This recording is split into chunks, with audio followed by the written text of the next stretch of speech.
Bienvenido a tu canal, el Michi te lo resume. Esto es, la reencarnada en una villana es fan del duque sin emociones. Parte 19. Sentí una sensación familiar. El peligro asediaba. Por lo menos había mandado a Jess a su lado, y yo estaría cerca por si algo sucedía. Pero más de 2 de los caballos pasaron muy cerca de ella, poniendo su vida en peligro. La ausencia de caballeros y las órdenes de Irina de no entrar en batalla directa era como si todo hubiera sido concertado con anticipación. Verla tan frágil siendo movida como una pluma de aquí para allá, evadiendo a los jinetes y caballos, en un lugar tan inseguro y peligroso, llenó mi cabeza de pensamientos que no pude resistir. Solamente atiné a blandir la espada sin reparo alguno, como si no hubiera un mañana. Fue algo realmente impulsivo. En el momento en que el caballo negro arrojó una enorme sombra sobre ella, el cuerpo de Jess salió hacia adelante, pero a pesar de yo conocer sus habilidades, no vacilé y corté en 2 a la bestia. Al verla a salvo y con nadie en pie, todas las emociones problemáticas que había estado sintiendo desaparecieron en un instante. Se sentía muy cómodo. El vacío era cómodo, era como un mar inmenso que me abría sus manos para resguardarme dentro de sí.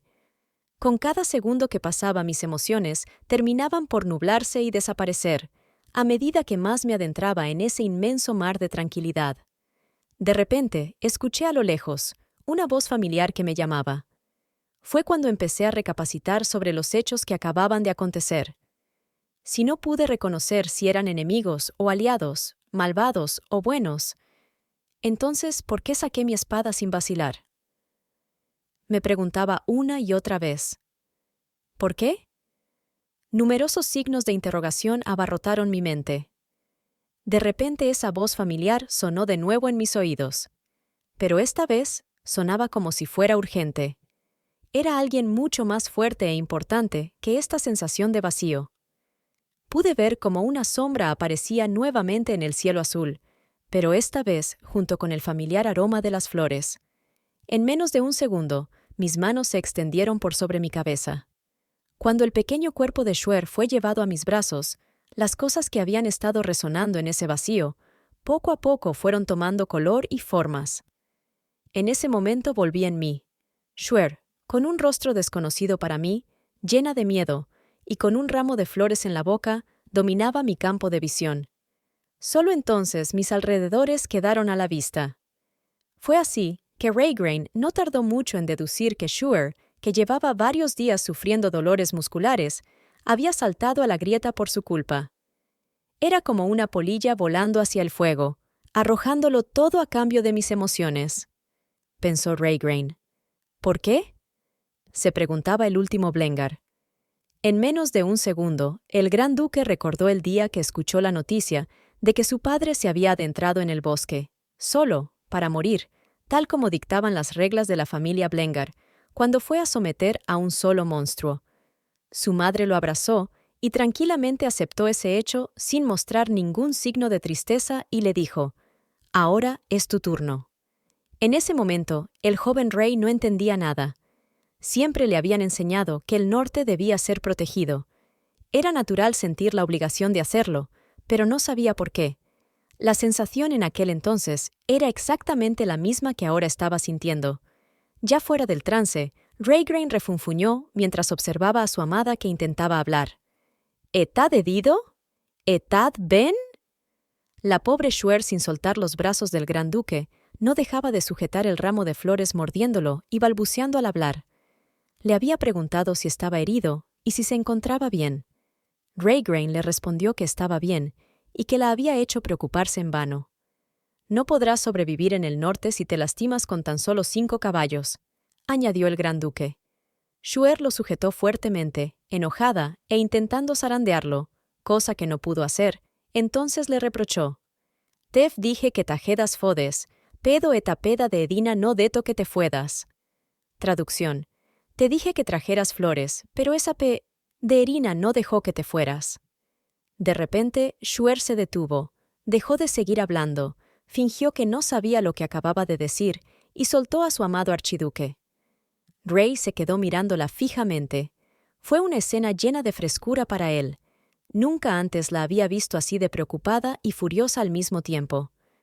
Felizmente, para la suerte de Shuer, Sepik hacía su ingreso al campo de entrenamiento, portando la cesta de manzanillas que se le había pedido. Eso la libró de dar explicaciones. La pobre estaba tan consternada por las palabrotas que había soltado hacia su hermana que prefirió quedarse con el ramo en la boca por unos segundos más, en caso el archiduque le preguntara algo. Así respondería incoherencias. Pero Irina no demoró ni un segundo en sumárseles y empezar a reprocharle a ambos sobre no haber acatado sus órdenes. ¿No escuchaste las órdenes? El mandato era no intervenir, y mucho menos matarlos. Existe un acuerdo que dice que el norte no puede interferir en los asuntos de la región central. Informaré de esta situación a Su Majestad, dijo de forma altanera la segunda al mando, sin haber cumplido con la etiqueta al dirigirse a los archiduques que tenían mayor rango que ella. Shuer se dio cuenta que todo iba más rápido que en la novela. Algunos hechos se habían adelantado. Todo ese escándalo que acababa de suceder dañaría las evidencias que intentaba sacar a la luz, lo que haría que la investigación corriera peligro. Shuer sabía que algunas tablas que habían sido encontradas eran falsas, pero no había sido ella, justo las que hablaban sobre la frialdad y la pérdida de empatía de los Blengar, al final de sus días cuando perdían todas las emociones. Si bien la información era cierta, la tabla era una falsificación. No solo eso, sino que los jinetes que no habían podido controlar a sus caballos estaban agonizando y serían un grave problema para Raygrain. Debía de hacer algo, si no morirían ahí mismo, y habría un solo culpable, su esposo. Tenía que curarlos como fuera, así que decidió que era hora de mostrar sus poderes curativos con la manzanilla. Shuer se dirigió a su hermana Irina y le pidió que por favor se concentrara en lo más importante e imperante del momento. Fue así que le pidió que fuera a traer al gran pontífice al campo de entrenamiento. Irina no lo podía creer. Ahí estaba Shuer, dándole órdenes. ¿Podrías por favor traer al sumo pontífice Sebi Meltre aquí, lo antes posible? Uno de los caballeros que todavía estaba sobre su caballo gritó, «¡Monstruos, monstruos!», y después se desmayó. El inoportuno caballero que había llegado en la estampida no pudo terminar su frase. Estaba muy mal herido. De hecho, varios de los caballeros estaban muy mal heridos. Parecía que si los tocaban, inmediatamente perderían el sentido o terminarían volviéndose locos. Entretanto, Irina se apresuraba a pedir que retiraran a los heridos del campo. «¡Necesitamos más ayuda! ¡Saquen a todos los heridos! ¡Apresúrense!». Uno de los caballeros se apresuró a comunicarle a Irina que todos los jinetes eran caballeros de la zona de la frontera de la región del centro con el norte. Otro de los jinetes, que todavía estaba consciente, dijo lo mismo que el anterior. «¡Mo monstruo!». «Parece que fui atacado por un monstruo». Irina lo reconoció como Sir Rainpi. En ese instante, llegaban más caballeros de la Guardia Real del príncipe heredero Silcaro, acompañados del propio príncipe. Silcaro corrió hacia el caballero que estaba ayudando a Irina. Los ojos dorados llenos de ira de Irina voltearon a ver a Shuer. Pronto Irina fijó la mirada en la persona que se encontraba al lado de Shuer, el archiduque del norte. Irina escupió las palabras con los dientes apretados. «Parece que el norte ha sido traspasado». El factor más decisivo para poder vigilar y decir qué hacer a los del norte era que apareciera un monstruo en la región del centro, porque eso implicaba que el norte no estaba cumpliendo con la misión de subyugar. Los jinetes habían traído la noticia de que un monstruo había atacado el centro. «Me temo que el norte ha caído», añadió Irina, para hacerlo más dramático. Sin embargo, eso no tenía sentido. Hacía solo un par de semanas, el propio Raygrain había dejado los bosques del norte, tanto como la frontera con el centro, totalmente despejados. Según la historia original, después de que el templo anunció las tablas de piedra y abandonó el centro, los caballeros que fueron enviados a resguardar a los funcionarios del templo fueron los que resultaron siendo atacados por demonios cuando estaban de regreso. Pero los sacerdotes del templo seguían en el centro. Entonces fueron otros los caballeros perjudicados por los monstruos. Lo que era peor, ahora eran los guardias imperiales fronterizos los que habían sufrido el ataque. Shuer reflexionaba que en la historia original, Raygrain no había podido ir a subyugar por más de un año, por lo que tenía sentido que los monstruos abundaran y llegaran al centro. Pero eso no era así ahora, Todo el bosque estaba limpio con la más reciente subyugación de hacía 2 o 3 semanas. Ni siquiera el propio Raygrain parecía tragarse el cuento del monstruo. Es más, el arándano andante seguía subyugando en el norte, tal como se los había prometido. Les daría 15 días llenos de subyugación como regalo de bodas, mientras ellos estaban en el centro del imperio. ¿Verdad?, se preguntaron Shuer y Raygrain en sus mentes. Lo que Shuer no sabía era que el propio arándano andante, el archimago Relda, tenía problemas con los monstruos que aparecían de la nada y revivían a pesar de haber muerto 532 veces, para finalmente ser finiquitados. Exageré. Estos, después de morir 10 veces, dejaban una roca negra en lugar de un cuerpo de monstruo desvivido. Eso no había sucedido nunca antes en la historia del norte. Ni siquiera Relda, que tenía más de 200 años de vida, había visto eso antes. Raygrain se acercó a los caballeros, que estaban cubiertos de sangre. Bastó con dar una mirada minuciosa y todo estaba claro para él. Fue así que el Gran Duque del Norte reveló que las heridas de los jinetes que aún se encontraban en la arena de entrenamiento no habían sido hechas por monstruos. Silcaro, que había estado examinando a cada uno de los caballeros ensangrentados, lo miró con ojos llenos de frustración. El hombre que siempre estaba sonriendo, ahora parecía dolido por la muerte de los caballeros. Silcaro preguntó de forma inmediata con un tono de desaprobación y reproche: ¿Cómo puede estar tan seguro el Gran Duque de eso? A lo que Raygrain respondió como si estuviera haciendo un minucioso informe. Estas no son heridas que dejan rastros de monstruos. Las heridas están limpias, son cortes limpios. No existe monstruo alguno que pueda dejar una herida así de limpia con semejante corte. Sudando la gota gorda, Silcaro le preguntó al Gran Duque si estaba seguro de lo que acababa de decir. Raygrain le respondió: He lidiado con monstruos toda mi vida.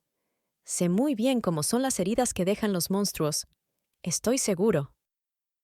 Karen, ¿por qué siempre que Silcaro suda la gota gorda parece que está mintiendo o hay gato encerrado? Porque eres un buen Michi observador, mi peludito. Karen, ¿eso significa que las tablillas descubiertas que no eran de Shuer eran falsas?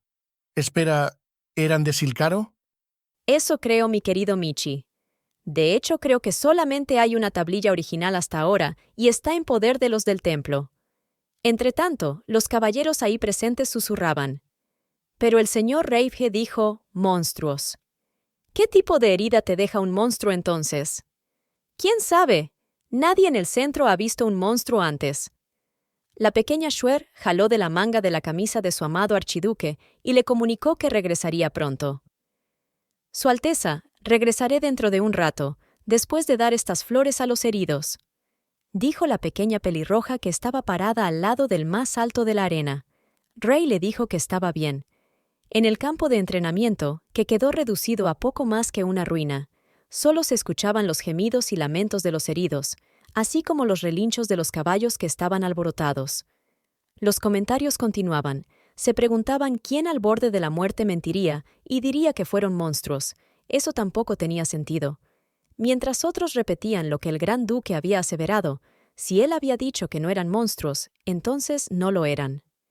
Raygrain se quedó pensativo. Sus acciones se habían centrado únicamente en si esa situación había sido causada o no por un monstruo que bajó del norte, y no mostró nada de empatía por los heridos. Por lo que varios caballeros se sintieron traicionados, no había cambiado, seguía siendo el frío archiduque de siempre. Algunos de los caballeros repetían: es imposible que una persona que está a punto de morir mienta. Ray, antes de que Shuer se alejara de su lado, volteó y le preguntó: ¿Tú también crees que esto lo hicieron monstruos? Shuer le contestó de inmediato: No. Si tú dices que no fueron monstruos, entonces no lo fueron. Siempre estaré del lado del archiduque, así que no te preocupes. Incluso con el apoyo de Shuer, Raygrain mantuvo la calma, pero frunció el ceño como si no entendiera la fe ciega de Shuer. El Gran Duque añadió: ¿En qué evidencia te basas para creer eso? ¿Necesita entenderlo y convencerse a sí mismo también? Se preguntó Shuer en su mente. Nunca antes había pasado algo así. Solo cuando los ojos de Shuer se posaron en el puente de la nariz de Raygrain, que estaba ligeramente arrugado debido a la preocupación, Shuer pudo encontrar la respuesta. Porque el archiduque lo dijo. Porque tú lo dijiste, entonces es así. Pero en la respuesta de Shuer había muchas más cosas detrás que no le podía contar al archiduque. Ella sabía bien que un moribundo jinete había gritado que habían sido monstruos y había sucumbido, pero ahora los demás jinetes que eran testigos estaban al borde de la muerte. Si todos morían, entonces realmente habrían sido monstruos. Nadie podría probar lo contrario. Por eso los necesitaba vivos, para poder probar que no habían sido monstruos y así dejar al norte limpio de culpabilidad de descuido. Raygrain no lo podía creer. La certeza con la que Shuer había hablado era tan fuerte como si supiera algo que podía probar lo que él había dicho. Sin embargo, solamente le respondió de esa forma. ¿Acaso no confiaba en él? Los labios, que por un momento parecieron estar a punto de decir algo, se volvieron a cerrar sin rastro de movimiento, y después de un largo silencio soltó un «Ya veo», y no dijo nada más. Unos segundos después, Shuer se desplegaba por el campo de entrenamiento, dando ramas de manzanilla a todos los heridos. El caballero le dio gracias a la archiduquesa por la flor. Aunque no los curaría por completo, al menos aliviaría el dolor que estaban sintiendo. Así que Shuer empezó a dar las manzanillas una por una a los jinetes que habían resultado heridos que, según la obra, todos morirían uno detrás de otro. Después de todo, si uno de ellos se salvaba y podía explicar lo que habían visto, tal vez todo se esclarecería. Este era el motivo por el cual Shuer había estado acumulando tantas manzanillas. Además, según la novela original, Silcaro y Erina tomaron esas declaraciones como reales y marcharon al norte para subyugar en lugar de Raygrain. Así fue como empezó a desmoronarse todo el poder del norte. Incluso Zeroth, que era el comandante, había sido un fiel caballero de Raygrain por lo que lo apoyaba, pero después de esos hechos, él tuvo que renunciar a su cargo. Todos culpaban al archiduque de ese ataque por no haber subyugado a los monstruos en el norte. Shuer tenía que conseguir que al menos uno sobreviviera. Las manzanillas no serían suficiente para lograrlo. Fue por eso que había mandado a llamar inmediatamente al sumo pontífice, pero Erina demoraba mucho. Tal vez no le había dicho. A Shuer le urgía la presencia de Sevi Meltre. Uno de los tantos heridos reposaba aún sobre su caballo, quejándose de dolor.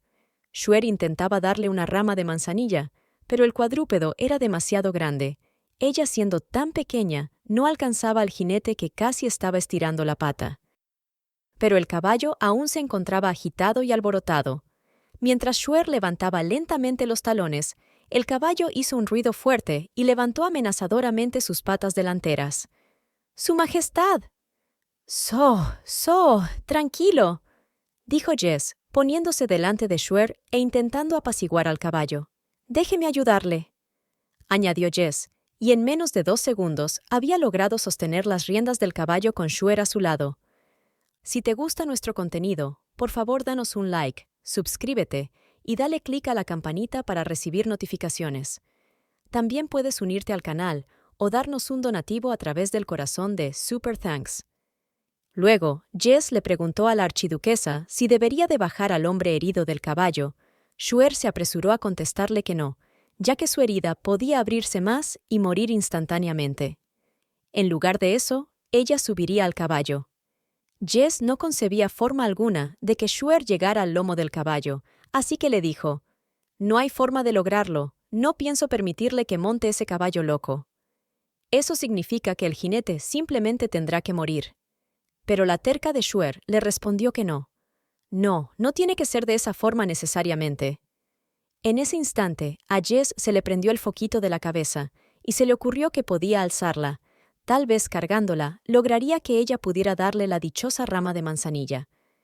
«Esa es su decisión final, ¿cierto?», dijo el capitán, sin esperar ninguna réplica. «Bueno, entonces la voy a levantar, Su Alteza». El aviso fue corto y rápido, sin que Shuer pudiera decir algo al respecto. Ya estaba siendo alzada. Shuer sintió que alguien la había sujetado de la cintura y la había levantado como anunciando el nacimiento de un nuevo rey de la selva, un bebé león. «Simba, ¿eres tú?», aparte de la incomodidad de estar en los brazos de Jess. Bueno, en las manos de Jess, muchos caballeros e incluso Erina la estaban mirando. En ese instante, Shuer solo atinó a decir: Jejeje, sumo sacerdote, ¿cuándo vendrás? Después de ir jinete por jinete que se encontraba sobre su caballo, Shuer le preguntó a Jess si esa era la única forma que se le había ocurrido, y si ya habían terminado.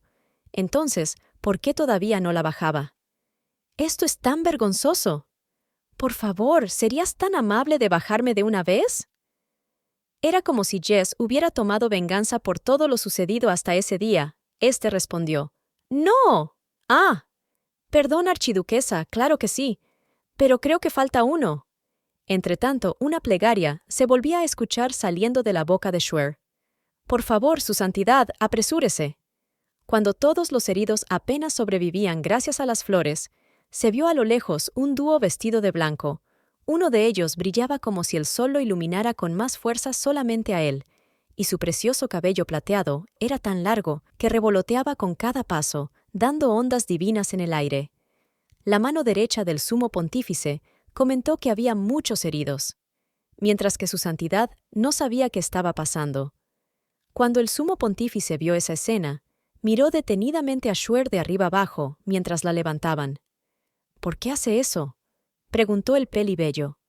Shuer, que pudo leer el rostro de su santidad, no pudo evitar responder, así que le dio una señal con la mirada más lastimera del mundo, y agitando las flores que sostenía, intentó transmitir el mensaje de que estaba trabajando duro para hacerlas florecer, y que los heridos aguantaran hasta que él llegara. Pero el sumo sacerdote, Sebi Meltre, no pudo entender semejantes ademanes, así que dijo, «Al parecer no solamente hay caballeros y jinetes heridos, sino que esa señorita pelirroja también parece estar herida, pero en la cabeza algo le anda mal ahí, creo que le patina el coco». «Bueno, Koa, cuenta a todos los heridos, incluye a la pequeña loquilla y dime cuántos son». Koa respondió, «Hay 3 que pasaron a mejor vida, 27 heridos, y una gran duquesa en perfecto estado físico y mental, su santidad». «Bueno, creo que entonces ya podemos empezar», dijo el sumo pontífice, mientras dio un paso adelante para emanar sus poderes. Cuando la mano del sumo pontífice rozó ligeramente el aire, salió una luz brillante y armoniosa que llenaba todo el ambiente. Fue un tremendo poder divino que llegó hasta todos los rincones del campo de entrenamiento. En realidad, no tomó mucho tiempo tratar a tanta gente. En menos de un minuto, todos los caballeros que tenían heridas menores se habían recuperado. Sebi caminó por el campo de entrenamiento sin entusiasmo. Con eso fue suficiente, sin ni siquiera tener que agacharse para ver a cada herido. Ese era el extraordinario poder divino de Sebi Meltre, la única persona que podía ser su santidad, el favorito de Gabriel. Pero faltaba ver qué pasaría con los gravemente heridos. La respiración de los caballeros, que habían estado tosiendo sangre de forma intermitente, poco a poco se volvió normal. La boca de Shuer se abrió cuando vio el poder divino en todo su esplendor por primera vez. El campo de entrenamiento, que era tan miserable y difícil de ver, finalmente pareció cobrar vida. Al ver cómo los curaba, como si nada, en menos de un minuto, Shuer no pudo dejar de alabarlo. «Su santidad es maravilloso». En su mente, Shuer pensaba que había valido la pena tallar todas esas tablas de piedra y cargarlas de aquí para allá, solo con tal de que ese hombre divino apareciera en escena y dejara el bendito templo, dentro del cual Sebi Meltre parecía un ermitaño. Sebi no fue indiferente a los halagos. «Esa fue una buena expresión. Puedes continuar alabándome, archiduquesa». Shuer así lo haría. Le seguiría el juego hasta que cada uno de esos hombres heridos terminara sano y salvo. Fue como si su poder divino al resplandecer, por poco, y unificara todo el continente, dijo la pelirroja. A lo que Sebi contestó, «Eso es un hecho, es demasiado obvio, por lo que no es un elogio». La punta de la nariz del sumo pontífice estaba casi llegando al cielo, elevada de tanto orgullo. Ese hombre era casi perfecto, tenía un inmenso poder, podía curarlo todo y tenía un rostro precioso. Tal vez era el hombre más guapo del imperio, con una cabellera envidiable. Desgraciadamente la palabra, casi, cobraba muy caro y se desquitaba en la personalidad del sumo pontífice. Sebi era demasiado arrogante al punto que era insoportable, y Shuer lo sabía muy bien. Sebi claramente estaba esperando las siguientes palabras con una expresión de orgullo en su rostro. Las arrugas entre las cejas de Shuer se profundizaron mientras intentaba decir algo que no quería decir, y continuó hablando con expresión solemne sin darse cuenta. De repente, Shuer dijo: «Creo que daría todo mi dinero por ti, Sebi». Luego se corrigió y completó: «Seré su fiel devota, su santidad». Sebi no pudo evitar preguntar: «¿Y de cuánto estamos hablando? ¿Tu fortuna es cuantiosa?» Shuer miró en silencio la flor que tenía entre los dedos y se la tendió con mano temblorosa.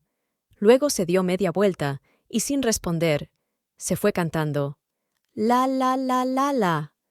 No encontró mejor forma de disimular para decirle que no poseía nada más que su persona. Todo lo demás se lo había proporcionado el archiduque. No obtendría ni un centavo de ella. Pero Sebi Meltre acababa de darse cuenta de algo que era infinitamente más valioso que cualquier lingote de oro. Los ojos del sumo pontífice se abrieron a más no poder. Como rayos, no se había dado cuenta certeramente de ello. Era ella, la propia Shuer Netri, era el mejor tesoro que podía tener. No mucho después, los caballeros que habían estado aturdidos también volvieron en sí uno por uno y se pusieron de pie, mientras todos ellos sujetaban una rama de manzanilla y otras estaban regadas por el suelo, ya que habían perdido el toque de la habilidad de Shuer después de haber cumplido con su cometido: alargar la vida de los caballeros. Sebi miró la manzanilla esparcida por el suelo, chasqueó los dedos y llamó a su asistente. «Koa, ¿cómo se ve esto ante tus ojos? Koa, ¿qué es lo que los caballeros están sujetando en sus manos? ¿Qué ven tus ojos?» Koa no demoró mucho en responder con simpleza y un poco de hastío, porque siempre tenía que cumplir con los caprichos del sumo pontífice. «Flores», dijo sin vacilar. Pero Sebi reprendió inmediatamente a Koa. «¿Crees que te pregunto porque no sé lo que es una flor?» A lo que pacientemente Koa se corrigió a sí mismo. «Aparentemente son flores de manzanilla». Sebi arremetió de nuevo. «¿Quién te preguntó qué tipo de flores son? ¿Acaso yo pregunté eso?» Quizás porque Koa era una persona llena de paciencia infinita. Respondió con una mirada y una voz pacífica e inquebrantable. «Creo que es la flor que tiene en la mano, su santidad Sebi». «Pensé que tenías mala vista, pero sabía que podías notar la diferencia». «Pero si tu vista no ha sufrido ningún daño, entonces, ¿por qué no respondiste hoy en la mañana cuando te pregunté sobre evaluar mi grado de belleza del 1 al 10? Koa obstinadamente mantuvo la boca cerrada. Sebi recogió un manojo de manzanilla esparcido por el suelo. Parecía que ya había llegado al final de su vida y se estaba marchitando. Sin embargo, la energía sutil que quedaba en su interior le resultaba familiar. De hecho, la rama de manzanilla que había recibido de la archiduquesa era simplemente una manzanilla común y corriente. Esa flor no tenía nada de ese poder divino que había sentido en las que estaban regadas por el suelo. A eso se había referido el sumo pontífice, preguntando sobre las flores y lo que veía Koa. «Koa, no recuerdo haber escuchado que la próxima cabeza de la familia Netri podía hacer que las manzanillas florezcan», dijo Sebi, con un rostro lleno de curiosidad y suspicacia. El resignado Koa le replicó que, según tenía entendido, la próxima cabeza de la casa Netri, Erina Netri, la hermana menor, hacía florecer las lantanas al portar la espada de la familia. En ese instante, Sebi Meltre sumó 1 más 1 y le dio 2. La tenue fragancia de poder divino que emana esta rama de manzanilla que estaba en el suelo es la misma que pude sentir en las tablas de roca falsas. Mientras el sumo sacerdote escudriñaba el campo de entrenamiento con la mirada, pudo encontrar tanto a Erina Netri como a Shuer, una a pocos pasos de la otra, y pensó: «Vaya, vaya. Así que las 2 hijas de la casa Netri pueden usar esta habilidad. ¡Qué interesante!». Karen, yo pensaba que el sacerdote ya se había dado cuenta antes de que era Shuer quien había falsificado las tablillas. Entonces, ¿por qué hace tanta alaraca ahora? Mi querido Michi, repetiré lo que él dijo para que quede claro. Ambas poseen la misma habilidad, es decir, que ambas podrían haber hecho las tablillas. Significa que la segunda y la tercera tablilla que fueron encontradas por hombres de Silcaro y que Shuer no hizo, podrían ser también falsas. Las tablillas que hunden a Raygrain y el norte. Cuando el vídeo llegue a 2000 likes y tengamos 18,000 suscriptores, con gusto les traigo la siguiente parte. Queremos dar gracias a los miembros de nuestro canal. Gracias por siempre unirse cada mes a este humilde canal. Bueno, eso es todo por hoy, mis queridos Michi Lovers. Si quieren que les traiga pronto la siguiente parte, por favor denle like al vídeo y compártanlo. No olviden suscribirse. Cuídense, se les quiere. ¡Chao, chao!